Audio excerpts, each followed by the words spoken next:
তৃতীয় বিশ্বযুদ্ধে সবচেয়ে শান্তিপূর্ণ থাকবে ইউরোপের দেশ হয়েও আইসল্যান্ড।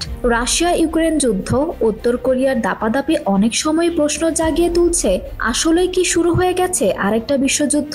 তৃতীয় বিশ্বযুদ্ধ শুরু হয়ে গেছে, ঠিক এমন বিস্ফোরক বার্তাই দিয়েছেন ইউক্রেনের সাবেক সেনাপ্রধান। ফলে স্বাভাবিকভাবেই হিসাব চলে আসে কোন কোন দেশ এই যুদ্ধে সরাসরি জড়িয়ে পড়ছে, আর নিরাপদ থাকছেই বা কারা।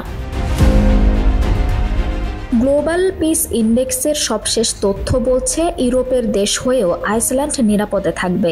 এখানে যুদ্ধের আজ একেবারেই লাগবে না। মনে করা হচ্ছে তৃতীয় বিশ্বযুদ্ধে সবচেয়ে শান্তিপূর্ণ থাকবে দেশটি, কারণ এর ভৌগোলিক অবস্থান। মার্কিন সামরিক জোট ন্যাটো সদস্য হলেও আইসল্যান্ডের অবস্থান আটলান্টিক মহাসাগরের মাঝখানে, এর নিজস্ব সেনাবাহিনীও নেই। ভৌগোলিক অবস্থানের কারণে বেঁচে যাবে নিউজিল্যান্ডও। এখানে যুদ্ধের উত্তাপ পৌঁছানোর সম্ভাবনা খুবই কম। গ্লোবাল পিস ইন্ডেক্স অনুযায়ী তৃতীয় বিশ্বযুদ্ধের সময় এটি অন্যতম নিরাপদ দেশ হতে পারে। এটি বিশ্বের দ্বিতীয় শান্তিপূর্ণ দেশ হিসেবে বিবেচিত হয়। ভৌগোলিক অবস্থানের কারণে রাশিয়া এবং আমেরিকা থেকে দূরে থাকায় এটি নিরাপদ জায়গা হতে পারে। ডেনমার্ক পুরোপুরি নিরাপদ নয়, তবে সেখানে গ্রিনল্যান্ডের যে জায়গা রয়েছে সেটি নিরাপদ হতে পারে, কারণ তারা যুদ্ধ, ক্ষমতা, অস্ত্র, অর্থ এসব নিয়ে মাথা ঘামায় না। ইংল্যান্ডের পাশের দেশ আয়ারল্যান্ড, এটি ন্যাটোর সদস্য নয়, কিন্তু ব্রিটেনের পাশে অবস্থিত। ফলে ব্রিটেন যদি সুরক্ষিত থাকে তাহলেই রক্ষা পেতে পারে আয়ারল্যান্ডও।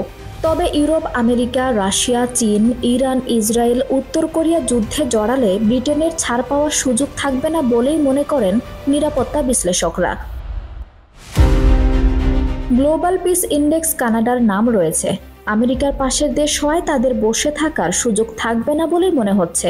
তারপরও কানাডা যেহেতু তুলনামূলক শান্তির দেশ এবং আমেরিকার সুরক্ষায় থাকবে, ফলে তারাও বিশ্বযুদ্ধের সময় নিরাপদে থাকতে পারে। অস্ট্রেলিয়া ন্যাটোর সদস্য নয়, তবুও ন্যাটোর সহযোগী হিসেবে কাজ করছে।